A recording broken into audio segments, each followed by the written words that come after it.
ज्ञान यज्ञ की इस अनोखी कक्षा में आपका स्वागत है। मैं हूं आरती। चलिए शुरू करते हैं आज का अध्याय। MS Excel 2003 के इस अध्याय में हम सीखेंगे डेटा का प्रिंट निकालना। आइए अब हम सीखते हैं किसी भी डेटा को प्रिंट करना। उदाहरण के लिए हमारे सामने ये डेटा है और इसे हम प्रिंट करना चाहते हैं। तो सबसे पहले तो हम ये देख लें कि किसी भी पेज पर ये डेटा किस तरह से दिखेगा, एक पेज पर आएगा भी या नहीं आएगा। तो प्रिंट करने के पहले हम एक प्रिंट प्रीव्यू ले लेते हैं। इसके लिए हम मेन्यू बार में फाइल के ऑप्शन पर जाकर क्लिक करेंगे और यहाँ पर हमको ऑप्शन मिलता है प्रिंट प्रीव्यू का। इस पर क्लिक करें। अब ये देखिए, एक पेज पर जो आपका डेटा आ रहा है ये आधा है। कितना डेटा बच रहा है इसको देखने के लिए नेक्स्ट पर जाएं तो ये इतना जो ये बचे हुए कॉलम्स हैं ये अगले पेज पर जा रहे हैं। तो अब इसको सेट करने के लिए एक तरीका तो हम पहले वापस प्रीवियस पर जाएं और पहले हम ये देखते हैं कि हमारे कॉलम्स में कहीं एक्स्ट्रा जगह बच रही है क्या।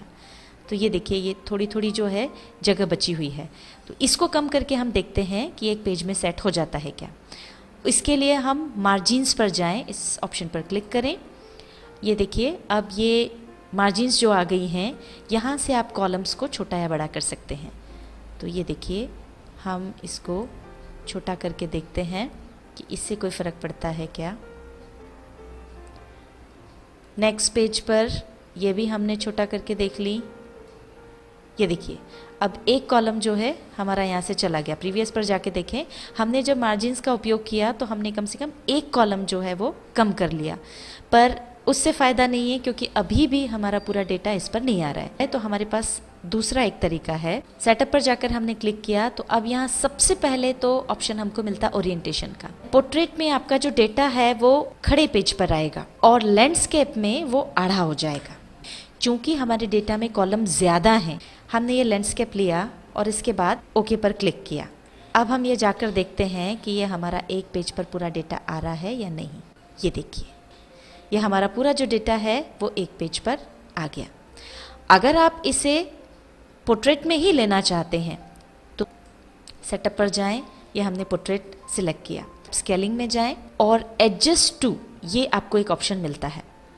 अब इसमें जो नॉर्मल साइज़ है ये 100% किया हुआ है। ये यहाँ नीचे की तरफ जो एरो है इससे हम इसको थोड़ा छोटा करते हैं।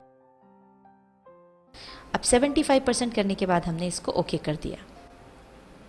ये देखिए, हमारा ये पूरा मैटर एक पेज के अंदर आ गया है। एक तरीका तो ये हुआ। दूसरा तरीका है, इसे हम वापस 100 पर ले आते हैं।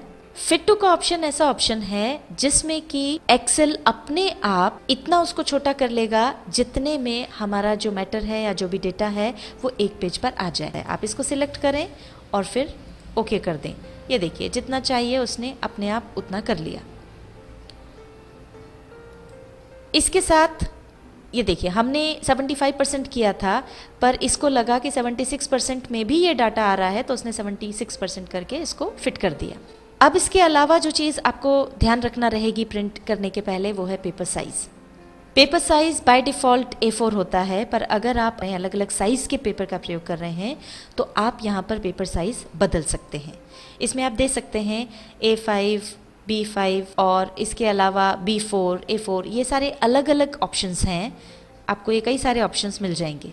इसमें से जिस भी साइज़ का पेपर आप यूज़ कर रहे हो वो आप यहाँ पर सेलेक्ट कर लें और इसके बाद इसे ओके कर दें। ये हमारा पूरा पेज सेट है। इसके बाद हम जाएंगे प्रिंट वाले ऑप्शन पर। इस पर हमने क्लिक किया। प्रिंट करते समय सबसे पहले तो जो आपका प्रिंटर है देख लें कि जो प्रिंटर इंस्टॉल्ड है उसी का नाम यहाँ पर है या नहीं। अगर नहीं हो तो आप यहाँ से देख लें। अगर यहाँ 2-3 नाम हो तो उसमें से प्रिंट करते समय जो भी प्रिंटर इंस्टॉल्ड है उसको चूज़ कर लें। यहाँ पर हमारे पास जो प्रिंटर इंस्टॉल्ड है उसी का नाम यहाँ पर आ रहा है तो कोई दिक्कत नहीं है, पर इसे आप चेक ज़रूर कर लें। इसके बाद आपको मिलती है प्रिंट रेंज। प्रिंट रेंज में अगर आपको जितने भी पेजेस एक्टिव शीट पर हैं सारे के सारे लेना है तो आप ऑल को सिलेक्ट कर लें, और अगर आपको चुनिंदा पेजेस का ही प्रिंट चाहिए तो आप इसे सिलेक्ट करें और यहाँ पर कहाँ से लेके कहाँ तक आपको प्रिंट चाहिए वो यहाँ पर लिख दें।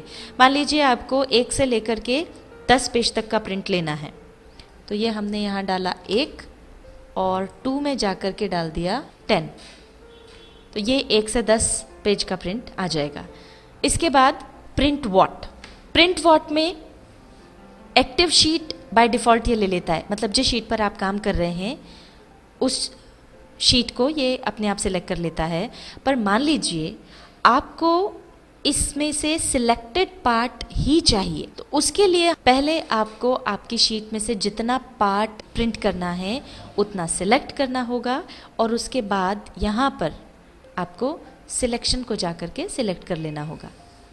इसके बाद जब आप ओके करेंगे तो आपको प्रिंट प्रीव्यू में वो उतना ही पार्ट यहाँ पर दिखाएगा और उतना ही पार्ट ये प्रिंट करेगा। सिलेक्टेड पार्ट किस तरह से आपको प्रिंट प्रीव्यू में दिखाई देगा ये हम आपको एक बार बता देते हैं। इसको अभी हम कैंसिल करते हैं और ये यहाँ पर हम कुछ पार्ट सिलेक्ट कर लेते हैं। ये देखिए हमने ये इतने जितने कॉलम्स हमको चाहिए इतना हमने सिलेक्ट कर लिया है। तो ये वापस हम फाइल पर गए, यहाँ से हमने प्रिंट पर क्लिक किया और सिलेक्शन को चूज़ कर लिया। अब इसके बाद हम ये प्रीव्यू पर क्लिक करेंगे तो ये देखिए प्रीव्यू में आपको नज़र आ गया। अब आपको पेज पर केवल उतना ही पार्ट दिख रहा है जो आपने सिलेक्ट किया था। और अब अगर आप इसे प्रिंट करना चाहते हैं तो प्रिंट पर जाकर क्लिक कर दें। अब हम इसे क्लोज कर देते हैं और अब हम वापस चलते हैं फाइल में प्रिंट के ऑप्शन पर। यह हो गया कि अगर आपको सिलेक्टेड पार्ट चाहिए तो किस तरह से आप उसे लें, और अगर पूरी वर्कबुक आप प्रिंट करना चाहते हैं तो आप इसको सेलेक्ट कर लें। इसमें पूरी जो भी वर्कबुक है उसमें जितनी भी वर्कशीट्स हैं वो सारी की सारी प्रिंट हो जाएंगी। हम केवल एक्टिव शीट चाहते हैं तो हम इसको सिलेक्ट करते हैं और इसके बाद यहाँ पर कितनी कॉपीज़ आपको चाहिए हर पेज की वो आप यहाँ नंबर डाल दें। अगर एक एक कॉपी आप निकालना चाहते हैं तो यहाँ 1 रहने दें, और अगर आपको ज़्यादा चाहिए तो ये यहाँ से आप उसका नंबर बढ़ा या घटा सकते हैं। और इसके बाद ये सारा हो जाने पर आपने सब कुछ सेट कर लिया है, उसके बाद फिर आप ओके पर क्लिक कर दें। MS Excel 2003 के इस भाग में हमने सीखा डेटा का प्रिंट निकालना।